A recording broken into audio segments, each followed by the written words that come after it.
All right, man. We back R&R podcast where the X's and O's meet real world experiences. I'm your co-host Richard Daniels. I'm your other co-host, Rodney White. Happy to be here. We got a special guest, Tyler Lewis, man. Thank you for joining us today. Thank y'all for having me, man. I'm excited for this. Super Perfect, excited. perfect. So the first thing we like to do on our podcast, I don't know if you've seen it before, is we like to give everybody flowers. And the first thing we like to do is give you your flowers. What you have been doing so far with Phenom Hoops, and just so many kids have came through you and your family program, and just like everybody's getting offers and exposure. And me personally, we had a couple conversations before during like this year, and you kind of sold me on what you guys are doing over there at Phenom, and how you wanted more local teams, and my team is a local team to come and just check what you guys got going out, and we loved it. And my younger boys, PJ play every weekend in Phenom if he could. And PJ a good guy, but he plays every weekend at Phenom, and like I just want to say thank you, man, for open my eyes to what you guys got going on and what you guys have to offer so far over there at Phenom, because it really made a difference in one, like our kids being challenged every game, and just the being organized, you know, everything starting on time, everything is run correctly, and it was a good experience for me coming over to Phenom this year. Well, we definitely appreciate it, and we take a lot of pride in, especially everything running on time, being smooth. Letting teams have such a great experience. We try to control the controllables. Obviously there's going to be some times during a basketball tournament where something's going to go wrong, but we try our best to control the controllables out there, make sure everything's on time. We're always trying to learn from our mistakes. And like, I think throughout the second half of this past year, like, we started doing the, obviously we always did the clock, but we added a bookkeeper as well. It's an extra cost for us, but we get the home team away from doing the book. And parents that are paying money to get into a game, they don't have to do the book anymore. And just trying to just keep learning and growing, and trying to keep everyone happy along the way, because basketball is such a fun game. I think we lose sight of what's really important, from these kids playing the game that they're supposed to love, and it's supposed to be really fun for them. Yeah, absolutely.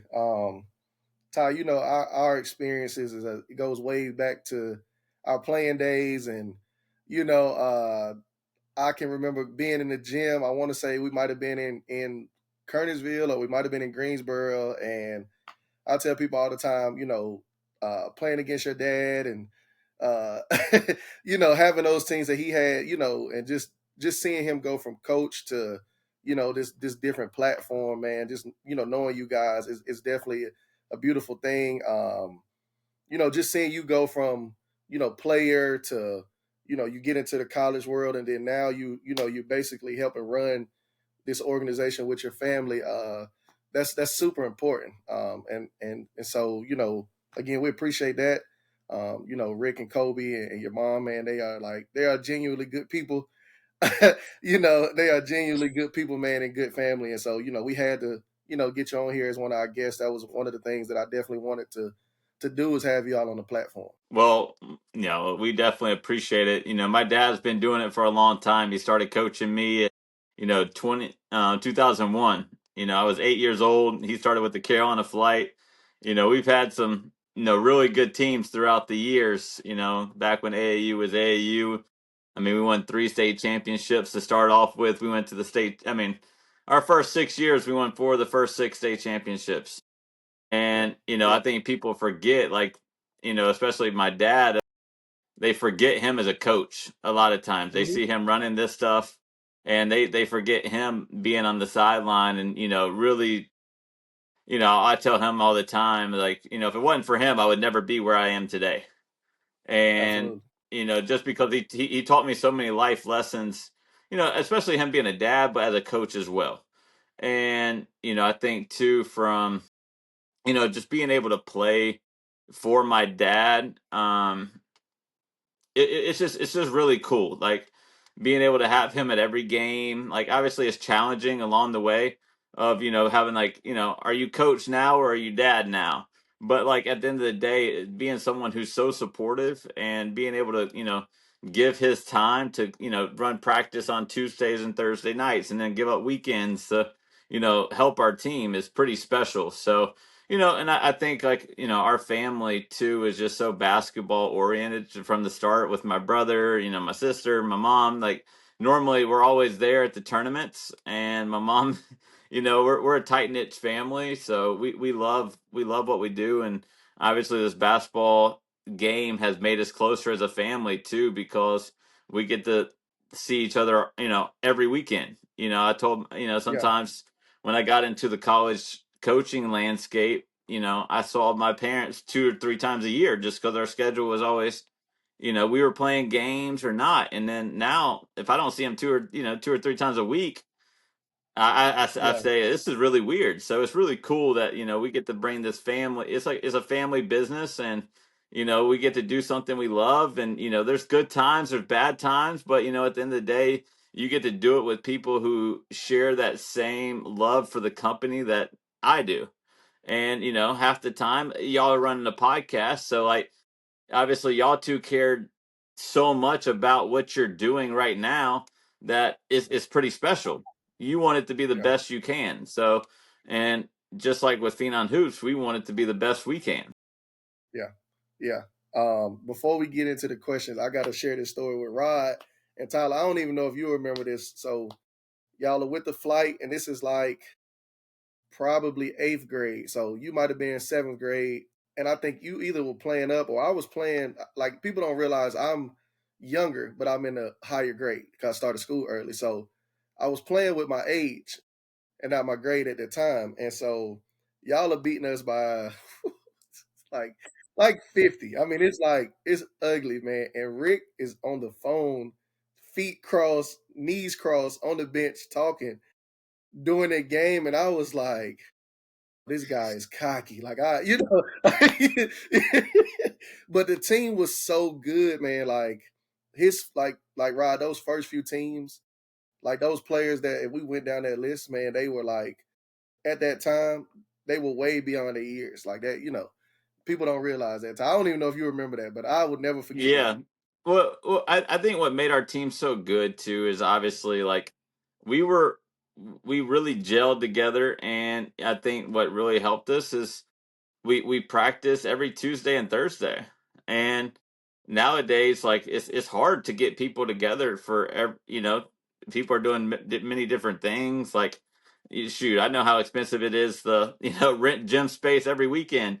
So I can only imagine what it's like to just rent it for 2 hours on a Tuesday and Thursday night or whatever through the week. So I think it's getting harder and harder for teams to practice.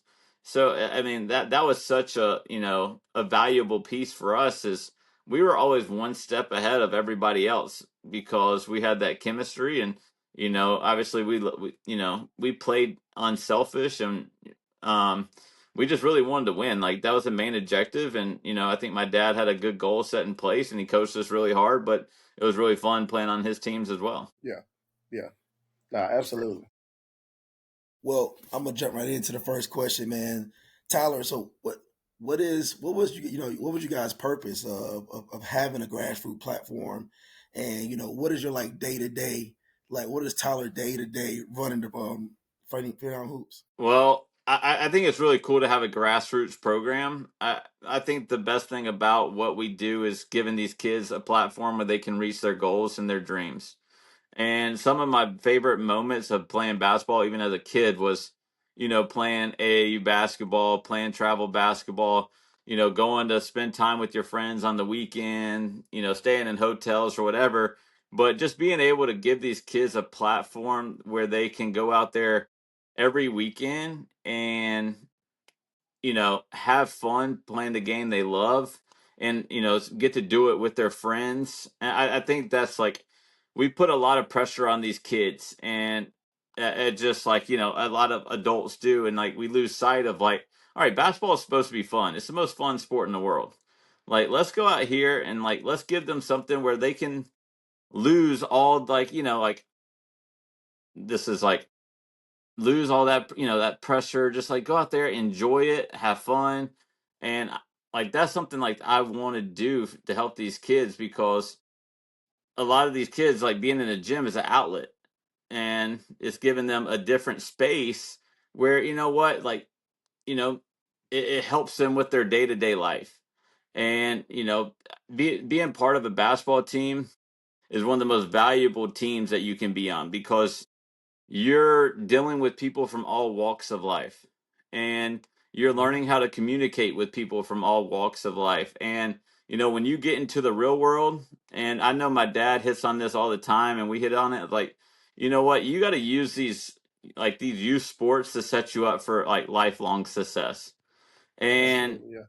and you know, I tell people all the time, it's like, all right, like, you know, if you stick with one team, like, you like, for that whole year you should be with that same team.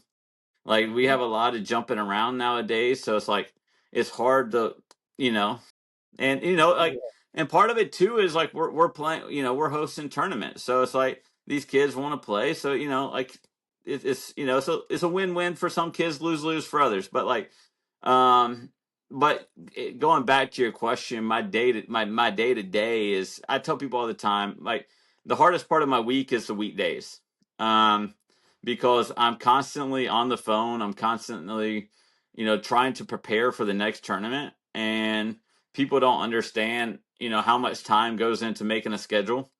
People don't understand how much time it goes into, you know, getting clock scorekeepers, and, you know, getting a trainer. mhm. And, you know, there's so much stuff behind the scenes that people don't see.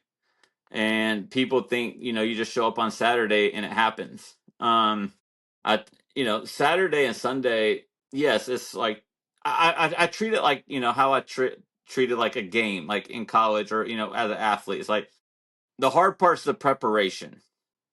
And, you know, the hard part is doing, like, are you going to the gym beforehand? Are you putting in the work? Like, because the gym, like, the game is what's fun. Your work is going to show. So like, that's kind of how it is, you know, in my Mhm. world, is you do all that stuff throughout the week. So on the weekends, you can have the best platform and run the best tournament that we can run, because of all this, you know, time and effort we put in through it throughout the week. Yeah, yeah.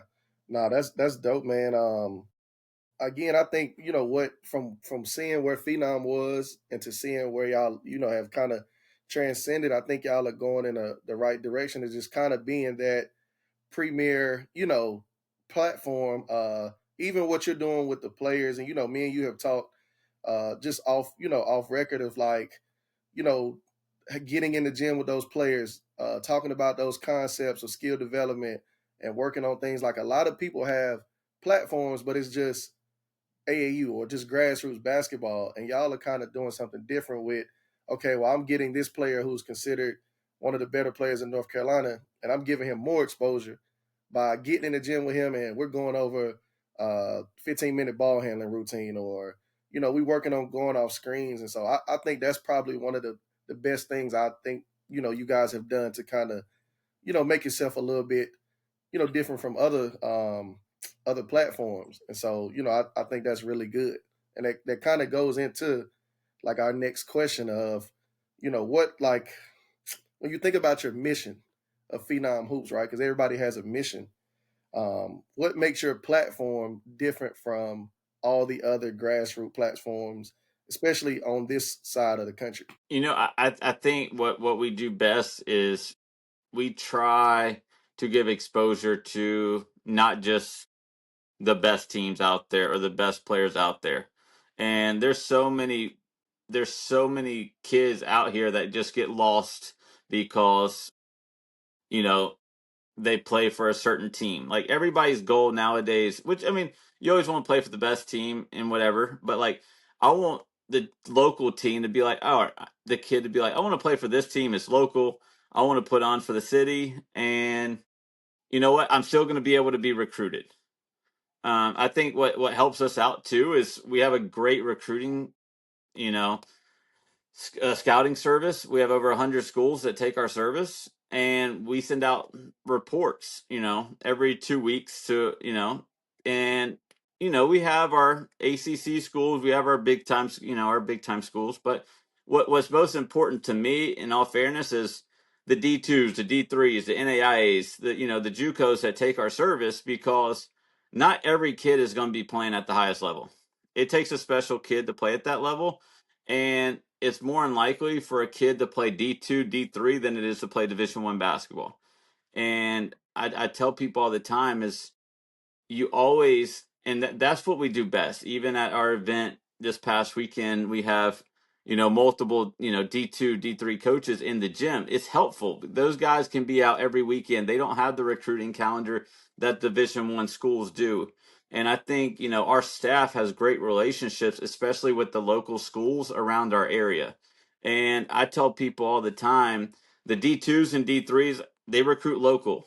They do. They don't have the recruiting budget to go travel, all the way around the world, all the way around the country, you know, especially. And then if you go to D3 routes, like you get more scholarship money, like when you have in-state kids. So people don't understand all the stuff that goes into it. So people think it's like, oh man, I got to go to this state to go play and get recruited. No, like there's a lot of schools right here in this area, and I think too, we do a good job of just keeping it real with these coaches of like, all right, your kids, you don't have any Division I kids on your team. So you know what? Like there is no point to go way over there. Like you have D2, D3 kids, and Right. and sometimes I lose customers saying that because they don't want to hear it. Yeah, In all fairness, and they Right. go spend, because in all fairness, like no matter what it is, basketball, travel sports, whether it's baseball, soccer, whatever, it's getting expensive. I mean, it's expensive for us to run these tournaments, but like there's no need, especially with our platform, to travel all the way across the country or get on a plane or stay in hotel nights when you have us right down the road.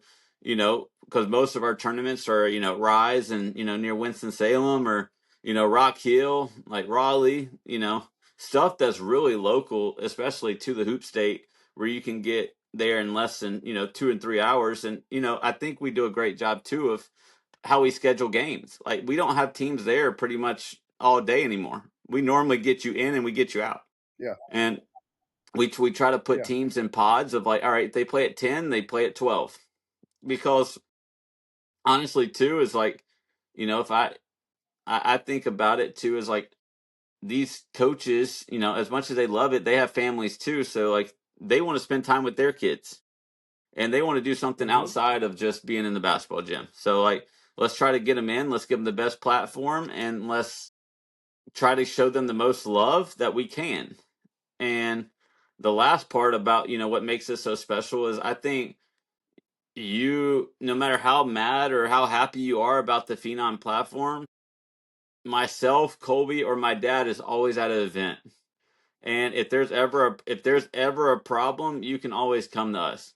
And if there's ever a time where player A, scored 20 points or 10 assists or whatever, had a great game, there's always somebody. I'm always there to listen. And we're not everybody. I'm not going to be able to watch every kid. It's impossible. yeah, But you know what? right, Like if, just say you guys with Kernersville Bulls, like if player A has a good game and I missed it, I would hope you would come up to me and be, hey, he so and so had a really good game. Can you put something out?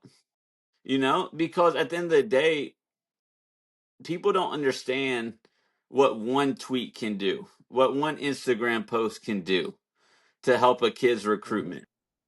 And yeah, our platform has, oh, I've already talked about the scouting service, but we a lot of coaches follow us. We have thousands of followers on our social media page, and just one little thing can go a long ways. And I think too is that like that's what we're really good at. And we're not, I mean, we're not perfect by any means, but like we're always there to listen. And I would always, if people came up to me and say you need to do this and this better, like I'm gonna listen to it, because at the end of the day, like I want to make this brand the best brand I can make it. And I want to give these kids the best platform where they can be able to reach the success and reach their goals. yeah. So I think a lot of kids don't understand just how good you were just as a player. And in today's society, it's like you have to show them in order for them to believe it. And so for those that are watching, man, you're looking at somebody who is, if I can share this stuff, Ty, are you still the all-time leader at Forsyth Country Day in points?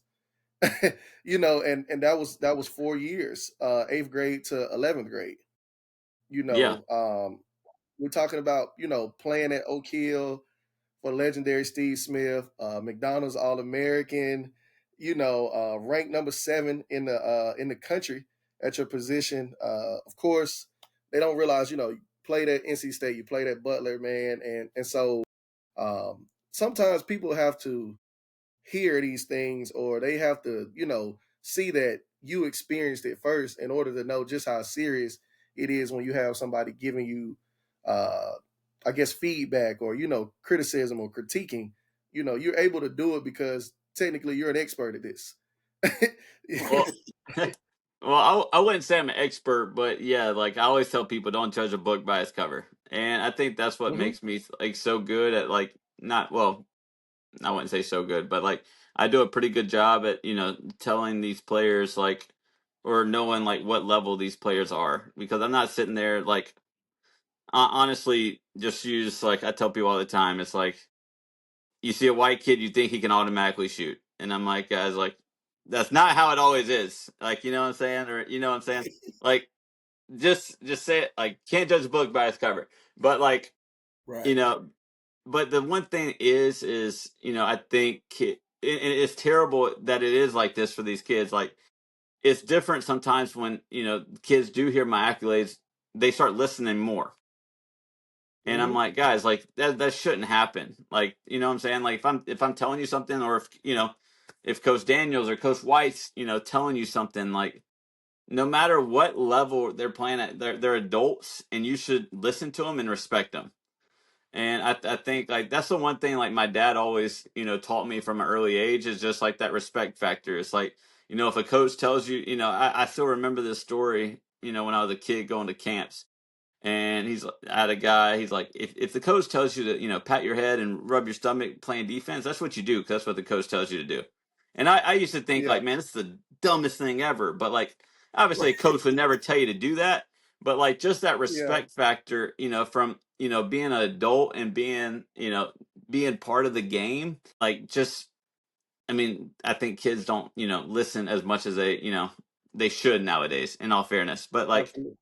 I think too is people like these kids don't understand this, going to you guys, like giving y'all props, like the sacrifice that y'all make every spring and summer to run your program.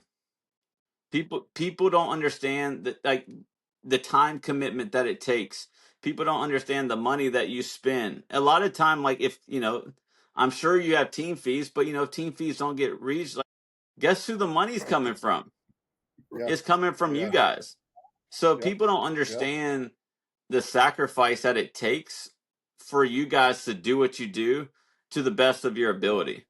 And Yeah. and that's why like and grassroots sports get a bad rep, and whether it's coaches or this, and I'm like, guys, like these guys are, a lot of people are doing it on a volunteer basis, and these kids are giving their all to these Yeah. kids.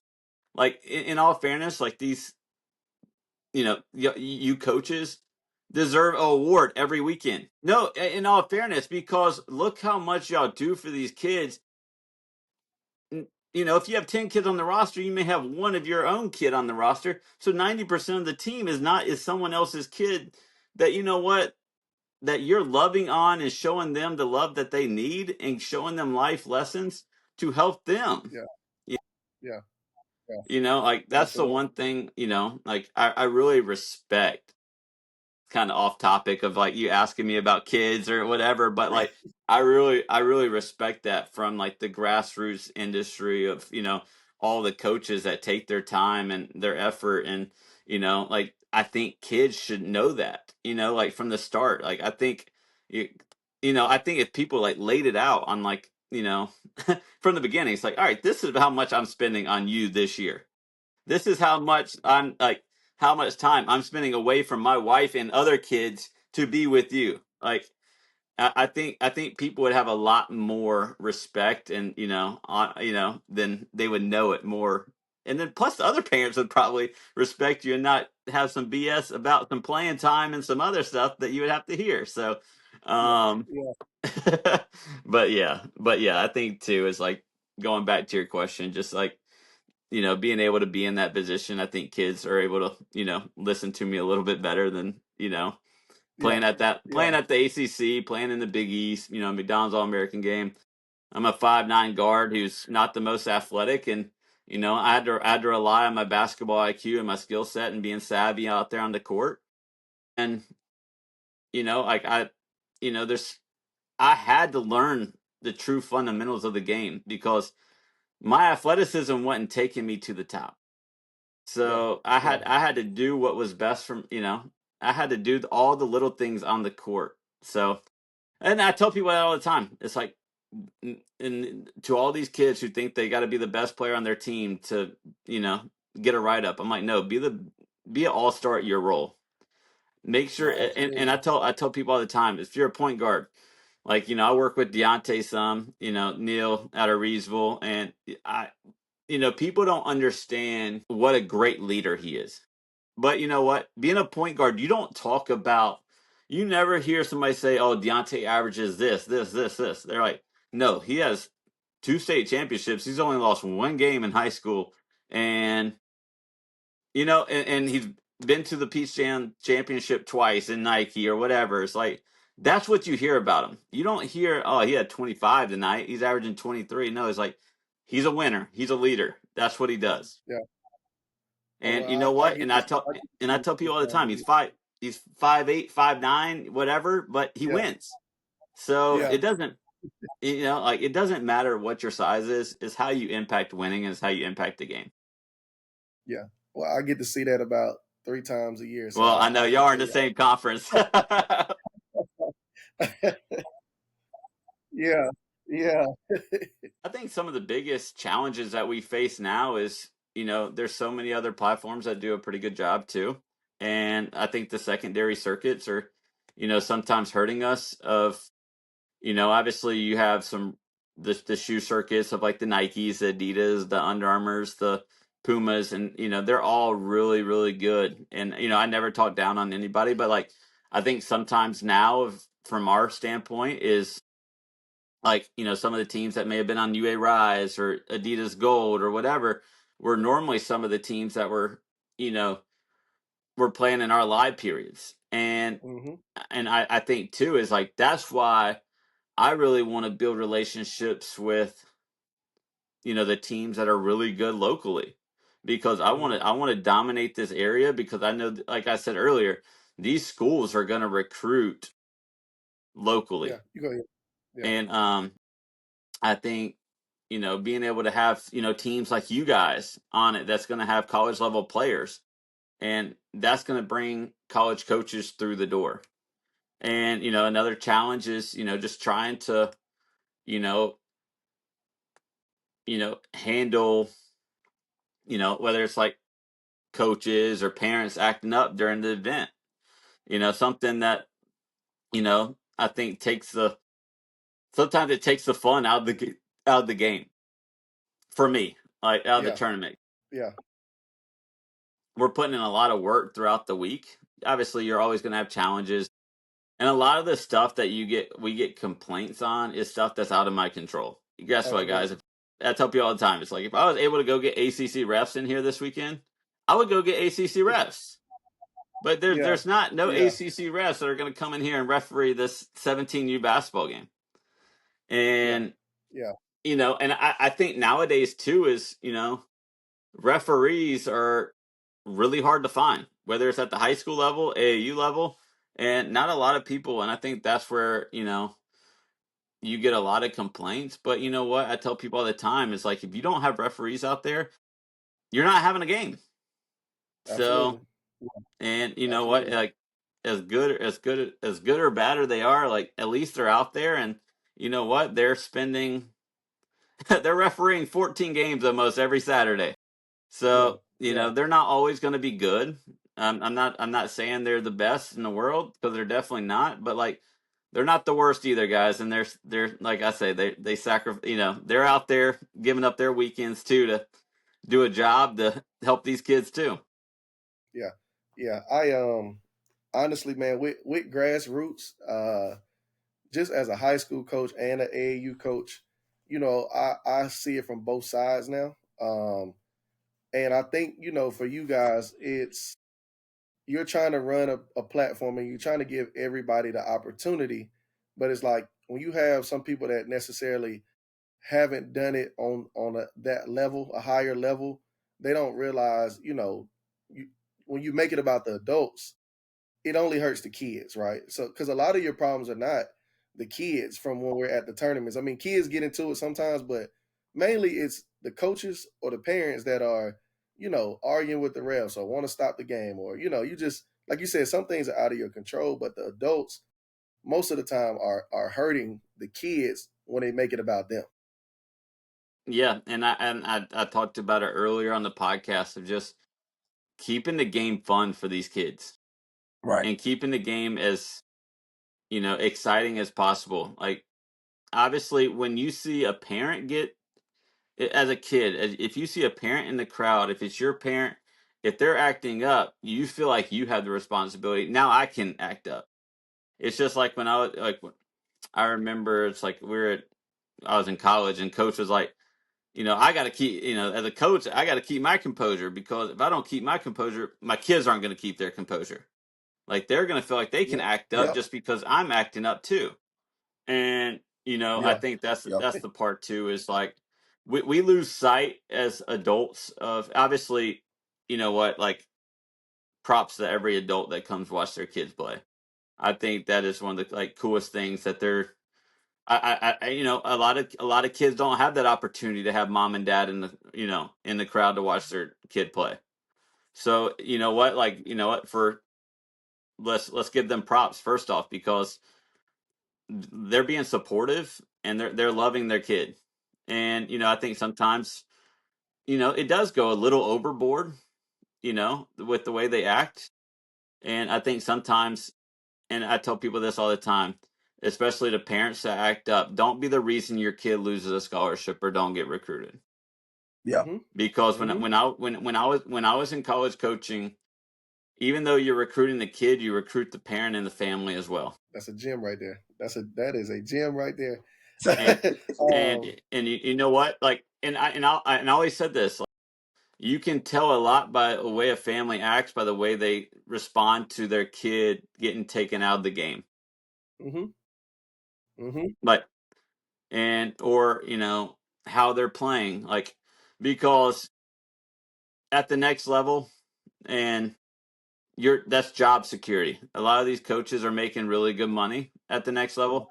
Yeah. They're gonna want kids that, what, if something goes wrong, if they go to the bench, like, they're cheering on their teammates. So, and I think from the parent standpoint too, it's like, you got to be, and it's hard because you love your kids so much, but you got to be just as happy for the other kids' success as your own kids' success. Yeah. Absolutely. And just as a player too, it's like, there's only one best player on the team.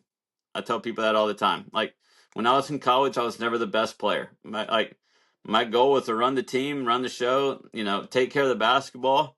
Never averaged more than 8 points a game in college, but you know what? Led the ACC, Big East in assist to turnover ratio and was at the top in assists. Like, but you know what? I knew at NC State, TJ Warren was ACC Player of the Year. He's the best player. Yeah. You Yeah. know what? When I was at Butler, like, we had multiple first team, second team guys on that roster. Yeah. They're the best players, guys. Like, Yeah. and this is coming, from a McDonald's All American. Like, there's only one best player. So, and we talked about it earlier. Be an all star at your role. And if you're Absolutely. an all star at your role, your main objective is to play the most minutes on the floor. And if you're able to buy into your role as a player, you're going to play those minutes. Yeah. Yeah. Yeah. You know, That's something that we try to teach on every level too, man. That's good stuff. Yeah, the and crazy. I know it's hard for you guys, because at the high school level, because everybody feels like they're the best player.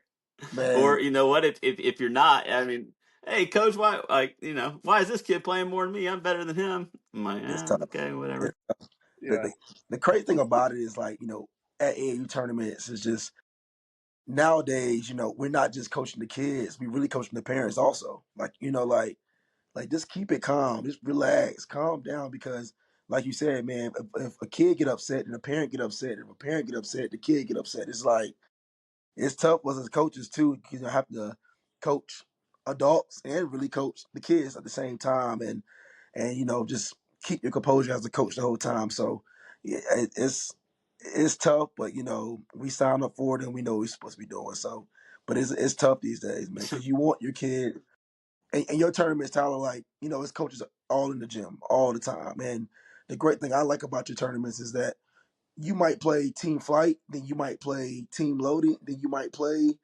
uh, Jamal Dad made a team. Like you never know. But the good thing about us is we was able to play team fight one game, and boom, we had to play team loaded.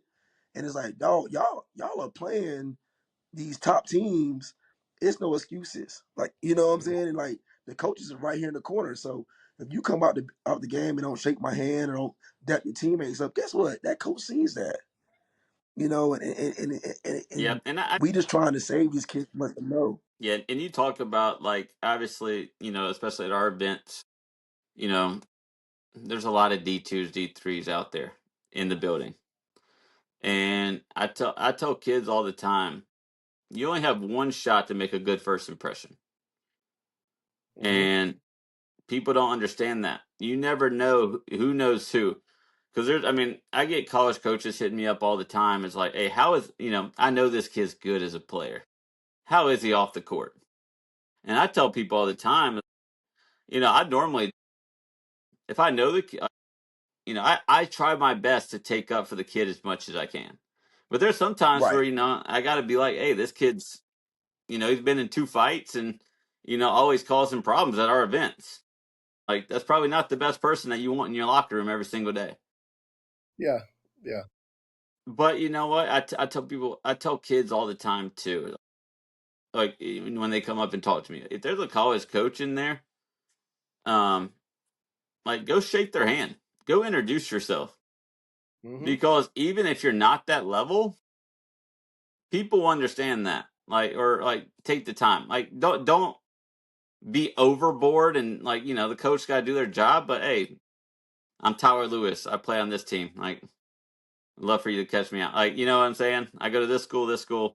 Keep it short, but at the same time, like you met the coach, they met you, firm handshake, whatever, and they know who you are. They know a Right. name with a face.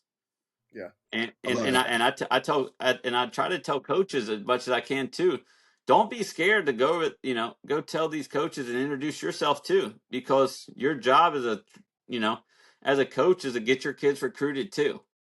Yeah. Absolutely. Because you know what, like if you're able to get a coach that I don't have their number or whatever, like they're gonna hit you up, and you know what, like you may be their main point of contact during the recruitment process. And it all started with just a simple conversation that a lot of people are just look at them over there, you know, and like are scared to go talk to them sometimes, Yeah. especially as Yeah. a like especially as a grown man. Like try to do what's best for your kids and the student athletes that you have on your team, and do everything in your power to get those kids recruited. Yeah. They people don't realize too, man, like your reputation is really all you have. And so in order for you to stick your neck out there for a kid, they have to really be, you have to get to know them character wise and not just skill wise. Cause if I'm referring you to this coach and me and this coach have a good relationship,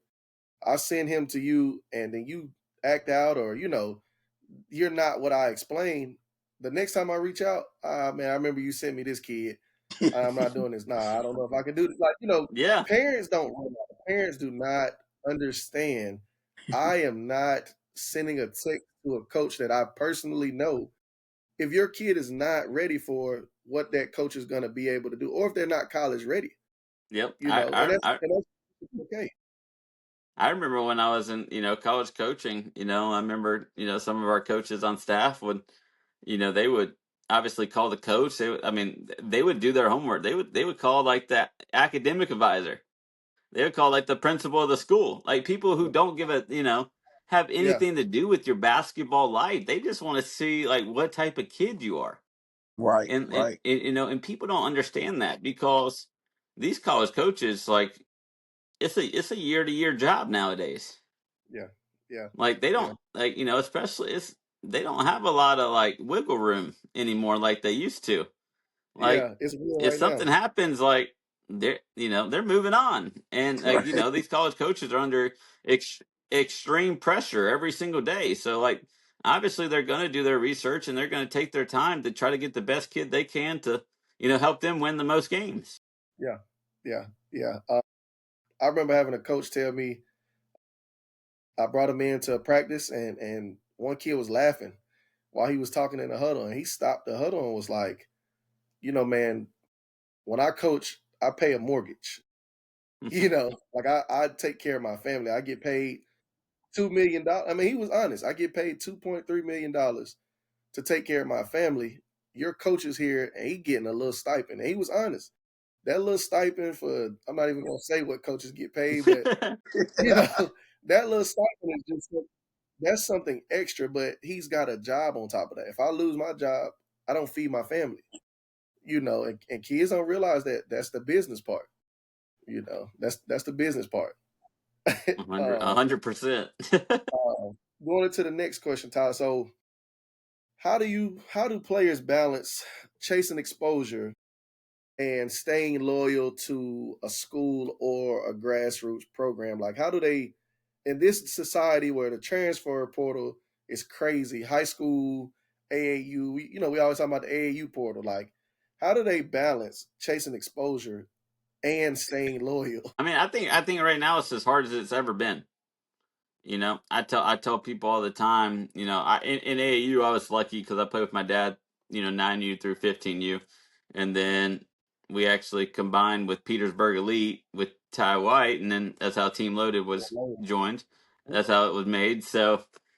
Um, so then played there. But I tell people all the time, it's you have to dominate your area first, and people don't understand that. And you have to be the best player in your area. And then I think too is like, especially from a young, from these young kids standpoints, like all your friends are local, Yeah, you know, in all yeah, fairness, like why would you not want to, play on your local team or whatever? But at the end of the day too, it's like, what, if you have a chance to go play on a really good Nike team, like, that coach on the grassroots program should be like, yes, you should go do that, because that's probably going to give that kid a better opportunity to be recruited at the next level. absolutely. Like it, and I Absolutely. tell people that all the time. It's like I was at First Light Country Day from 8th grade to 11th grade, and you know what? When I went, my dad made me have a phone. I didn't want to leave First Light, and you know what? One of the biggest supporters of me leaving First Light was Craig Dawson, who was my head coach at First Light, who Hmm. played at Wake, and he's been there, done that. Like one of the best dudes I ever met. Like, and he's like, you should go. Like, he's like, this will, obviously I want to coach you and I want to fall be there through your whole career, but like this is the best option for you. You have a chance to literally.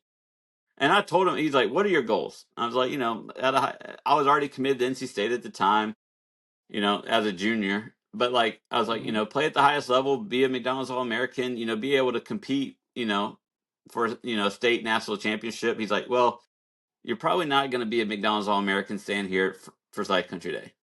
You're not going to win a national championship at Forsyth Country Day. And he's like, go. He's like, you've done everything you can for this school and for this program. Like, this is time for you to be able to reach new goals that you have set for you. And I thought that was like once he was able to tell me that and be like, all right, that's the best thing for you. I'm so excited for you. Like, I'm really happy for you. Like being able to learn from that, especially I was, 17, 18-year-old kid at the time, Yep. scared to death whether to have a, conversation with somebody who I think, could be mad that I'm leaving or whatever, just to have that thing of like, you know what, like, and I still remember it's like after games of like Oak Hill, he would text me of like, hey, great game, like, you know what I'm saying? It's like stuff like that. And I thought it was really cool. And I always use that example of like, you know, you there's no reason to go play, with a team far away. And I know I brought up Deontay earlier, and I'm sure Deontay could have played at every, you know, Oak Hills or, EYBL Scholastics or whatever. But you know what? He stayed true to Reedsville, and he stayed true to his, stumping grounds. And you know what? He's a legend there for the rest of his life. Forever. And Yep. I, and Cement. and I tell people that all the time. It's like he dominated it. You look at Drake Powell, you look at Isaiah Evans. They stayed at their same school. Like I'm just using like the past guys in our Kobe White, Greenfield, like stayed at the school. You know what I'm saying? Like bam. A lot of these NBA guys, obviously they're super talented. They stuck with one school along the way. Similar, AAU situations. Like I think it's good that staying and playing local is really good, and it's really good to try to dominate that area, and then once you get that chance to go play at the higher level or whatever, then I think that coach should be super excited for you to go reach that goal Yeah. and go do that, Absolutely. and because I mean I'm we're not stupid here, like if you have a chance to go play Peach Jam and you're going to play a lot of minutes at Go. Peach Jam or go play in the Phenom Summer Havoc, like I hope you would go play in Peach Jam. Right. Yeah. Like, you know what I'm saying? But like there's a big difference between a kid who's set the bench and played 2 minutes all of Peach Jam and could have played, you know, 30 of the Hmm. 32 minutes of a game at the Phenom and be recruited by the schools that he should be recruited at. Yeah. I think these there's a happy medium along the way, but I think too is like I think uh, nowadays social media and parents are delusional in a way, and For sure. they're chasing clout, at such an early age. They're having 10-year-old kids travel halfway across the country every weekend. And I'm like, what are we doing? These kids are 10 years old. And there's Yeah. nothing wrong. And I tell people all Yeah. the time, like take one or two, take a good trip every year for travel basketball, whatever. Like, Yeah. Yeah. back in the day we had AAU nationals, and that was a fun trip. And It Yeah. and was. Yeah.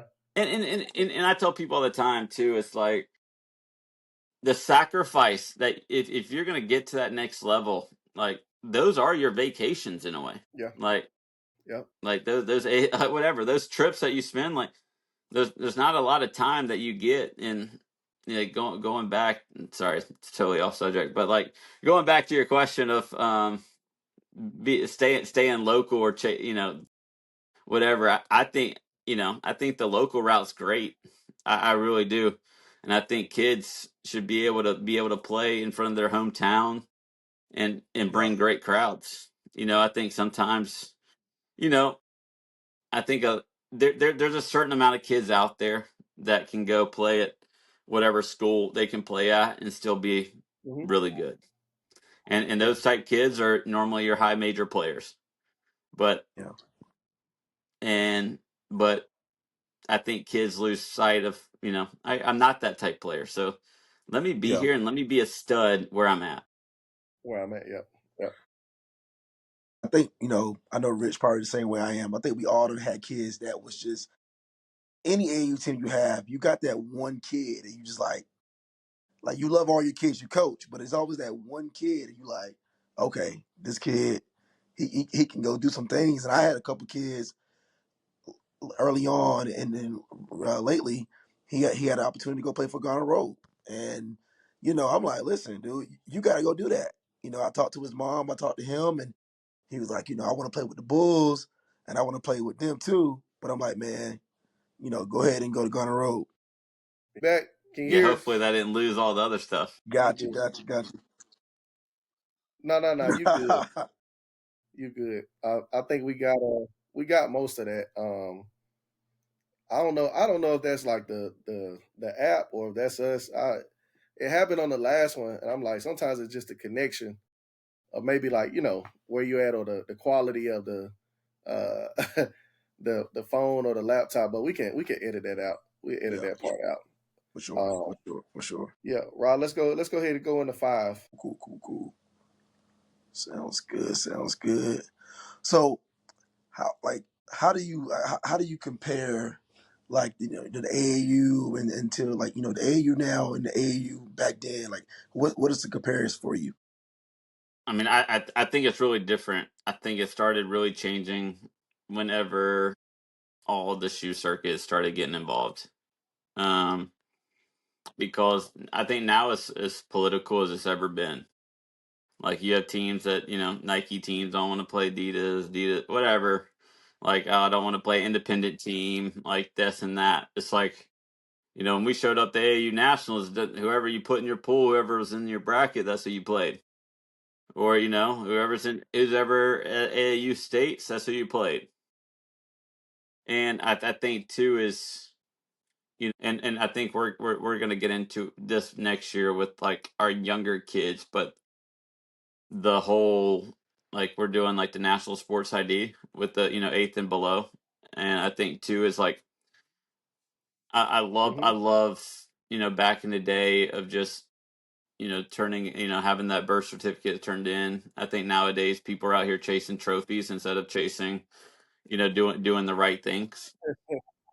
Like, Ooh, yeah, yeah, and you know what I yeah, from our standpoint, I don't know every kid. Like, yes, I would like that. Now with the sports ID, like we'll be able to have a better sense. But like, I'm a big like trust people as they do. It's like, all right, if you tell me this kid's in eighth grade and he's 14, then he's 14. Right. You know what I'm saying? Like, I take your word for it. But there's a lot of yeah, people out there Right. that's Right. you know yeah, playing down or whatever, and I'm like, this doesn't. First off, it doesn't do the kid any good. And I think back in the day too is like during the AAU sides, like you turn in your birth certificate, you could only have two or three reclassified kids on your roster. Everything was set in place. Like if you had to leave your yeah, team, you had to go through a yeah, process, and you had to sit out a couple tournaments. You know what I'm saying? But now it's and Yeah. we have a Yeah. tournament every weekend. If you go play in some another person's tournament, and like I can't be like, oh well, I think what happens sometimes for us is they'll be like, oh, he played with this team last weekend. I'm like, well, guys, like kids are bouncing around teams all the time now. It's like this weekend, and like we've done a better True. job here recently of getting teams rosters and already have them printed off by the time they get in here. I think Coach PJ could tell you that from rise to the occasion. It's like Yep. so now I know it's like, all right, Yep. if you write a kid name in, like the other coach can come get me and be like, hey, this kid wrote his name in. He's not supposed to be on it or whatever. You know what I'm saying?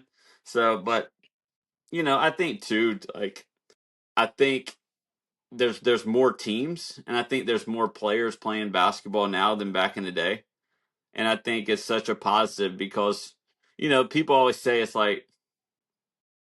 um like the talent level is not the same. But I'm like, the talent level is still the same. There's just more teams and it's more, it's more spread out.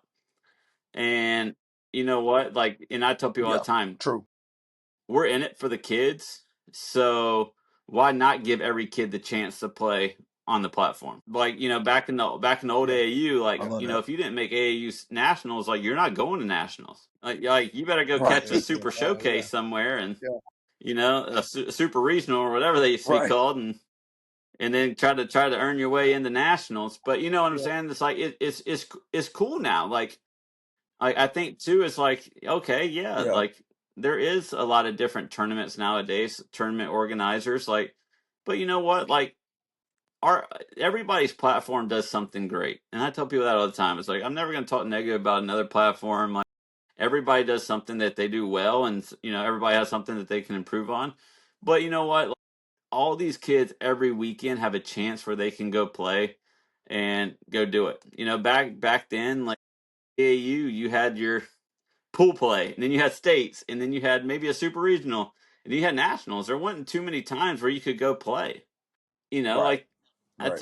it's fun. Like kids deserve to go out there, have fun, enjoy, and play the game that they love. Like, yeah, there's some times where kids probably need to be in the gym working on skill, or probably need to just go play pickup sometimes. But you know what? Like it's great to have a platform where these kids can just come and be seen and be try to reach their goals. So I love it. So yeah, AAU I think it's totally different from where it Yeah, used to be and where it is and where it is now. yeah, yeah. Nah, absolutely.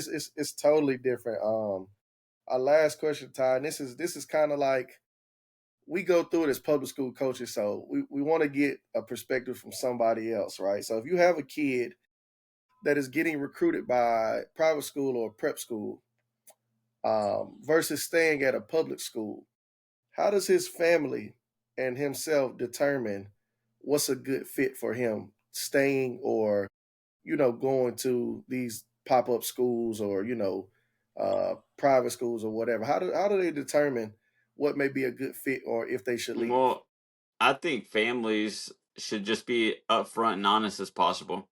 Like I think what hurts most coaches the most is they never tell the coach that they're even looking or leaving. You know, I still remember from my standpoint is, I mean, my dad's like, you're gonna go tell whoever you are that you're leaving. I remember when I left NC State, and my dad's like, Right. dude, you're 20 years old. Like, I'm not fighting your battle for you. Go tell Coach Godfrey that you're leaving, Yeah, and this is your decision. You're gonna live with it, Yeah. and this and that. So I think kids, I think too is like parents really need to do their research. And there's so many great hmm schools and like like public schools that are really good. I mean, we mentioned all those kids that are. I just used the kids a couple years ago. Like the top four players in the class were all public school kids. Like you had Isaiah Evans, Drake Powell, you had Juke Harris, you had Paul McNeil. Um, and it was all really good. Like you can reach I tell people all the time, you can reach your goal where you're at now. In Right. like Right. you see people all the time. It's like, yes, there are some times where like we talked about it in my situation. I left the private school to go to Oak Hill. Like, you know what? Like the coach came and told you, but nowadays too, like there's some random pop up schools that kids barely even take classes. yeah, yeah, So yeah, like, and not to sound funny, but like, all right, if you're not taking classes or whatever, then like, where I think too is like, you guys know who are the people that do it right, and who are the people who like, all right, you need to do this. And normally, if a parent of a kid told you, I mean, I know I lost you during the Gardner Road. You had a kid go to Gardner Road, like, and you told him like go to Gardner Road, like so, like yeah, it's like you have a chance to go play 3 SSB, like go do it. You know what I'm saying? Like you're on, like Right. so, Right. like at your level too. It's like all right, well, if you have a chance to go play that to a school that's actually going to help your recruitment and help you as a player and help you grow every single day, you know what? I guarantee you guys are good enough people where you care way more about the kids. No, granted, you want to win games, so like don't get me wrong, but you care way more about the kids. And you care way more about his future that you're gonna, yeah, it may hurt you and hurt your team that they're leaving, but you know what? You're doing what's best for the kids and be like, hey, yes, I think you should go. Or you know what? Cause, but yeah, then again, like there's yeah, another standpoint of like some of these kids leave a really good public school situation and go to a private school and sit the bench and lose a whole year. Or and I tell people yep, that like all like, yep, why would you leave this situation when you're in a great spot? Because I tell people all the time, you only improve getting game minutes. So you can do hmm all the yep, drills in the world, but unless you're able to do it in game action, you're not getting better. Like you're not yep, going to be able to like realize like yeah, so.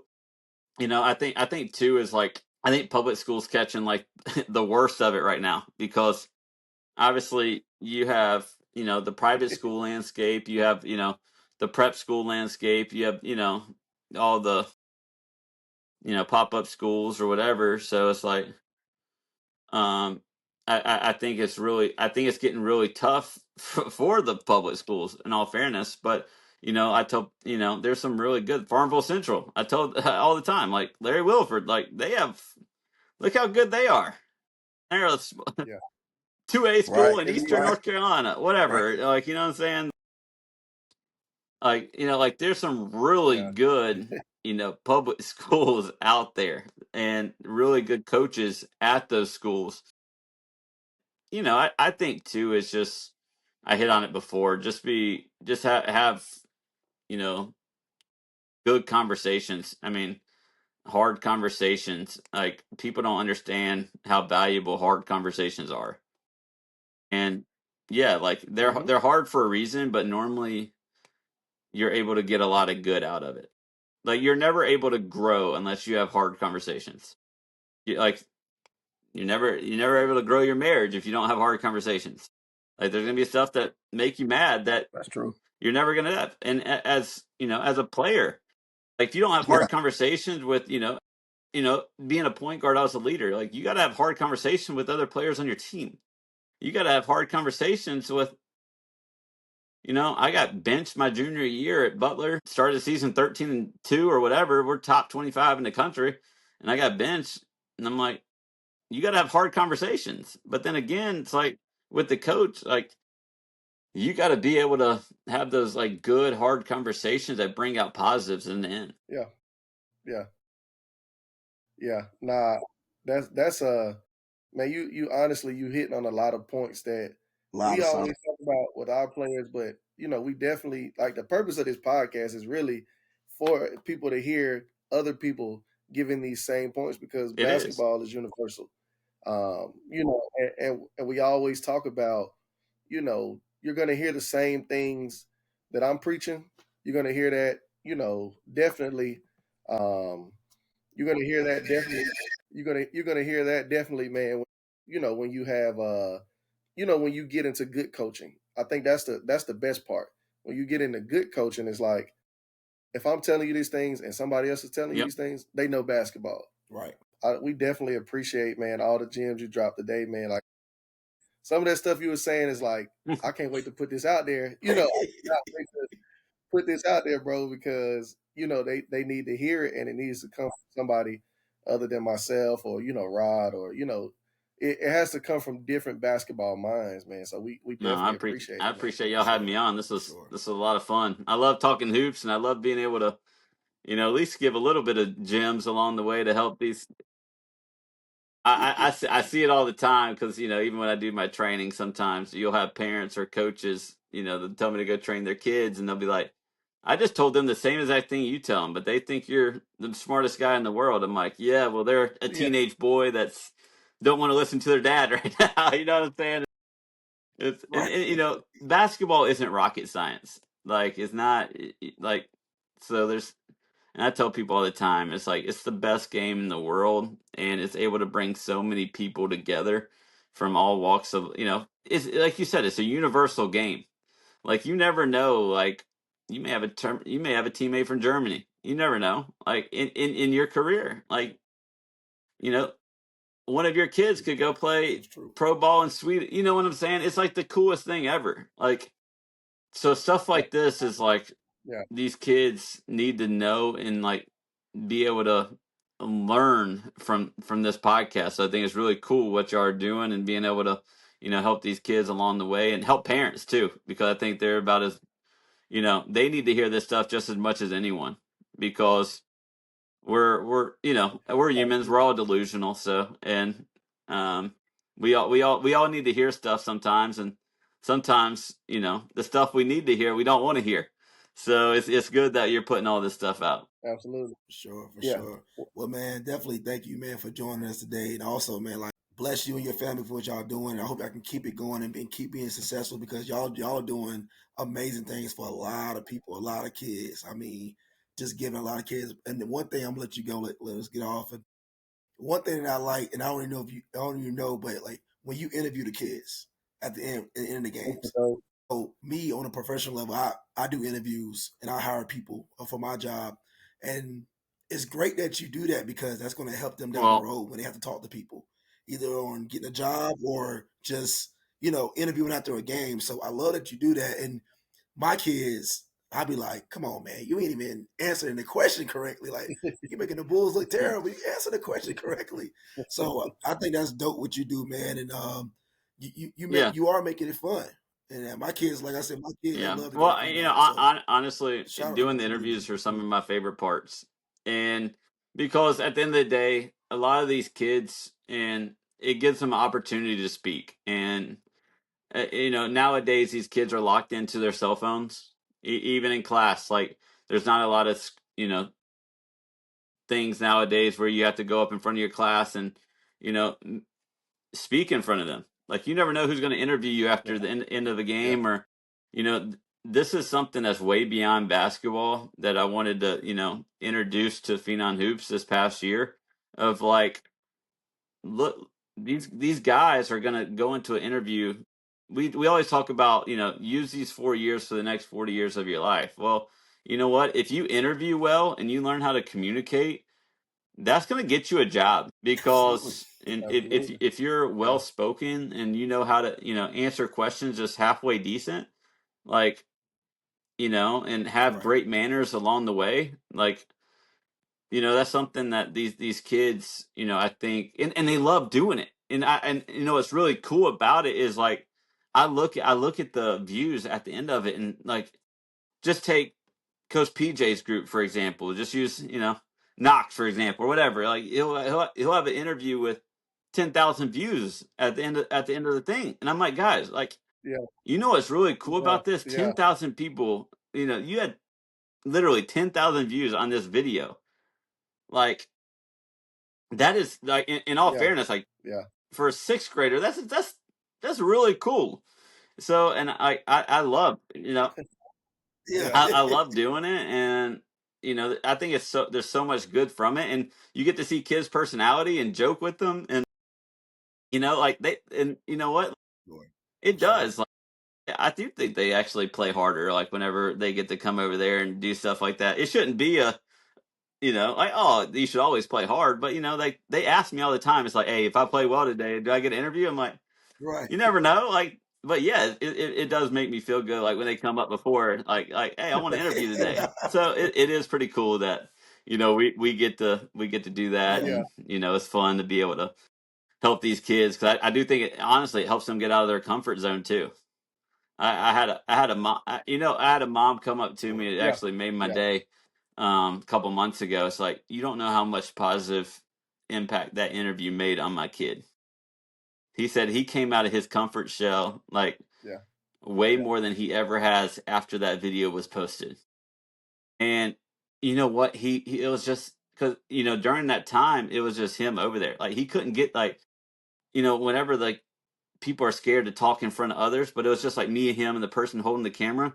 But then again, like, he saw it afterwards of how many people were, like, collabing, or, liking the post or whatever. He gained so much confidence from that, not even from a basketball Yeah. standpoint, just from, being a kid.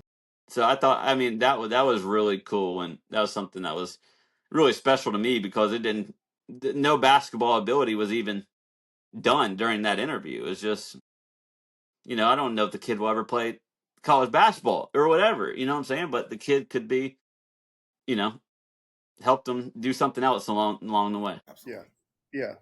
No, that's dope, man. Ty, man, again, like I said, Phenom Hoops, man, excellent platform, great family. I think, above all things that we've talked about today, the genuine relationships that you've built with coaches and uh, not even just AAU coaches, the college coaches, having, people come by and, want to be a part of that. You have so many teams that come play every weekend and support, what you guys are doing. I think that says a lot about you guys' character. We always talk about that. Like, if it was a rinky dink tournament or something like that, people wouldn't be as happy to always want to be there. And, even when things happen that's out of your control, people are like, nah, man, y'all good. Don't worry about it, because they know it's Yeah. coming from a genuine place, or they know that you guys run the Well, business well. I mean, I definitely appreciate it. It means a lot because my goal is, I mean, at every tournament, my goal is to try to get around and say hey to at least all the coaches that are at the event. Now, does it always happen? Yeah, No, there's certain yeah, stuff, but I normally try to at least, I'm not, there's no way to have full out conversations, but, hey, how are you? I'm glad you're here and excited to watch your team. It goes a long way. No matter, it's just like yeah. you see it, like, you It know, does. having conversation with people, just the little things and being able to communicate, have eye contact with people. I tell people that all the time. It's like the more eye contact, the more you can be face to face with people, the better off you're going to be. Yeah, yeah.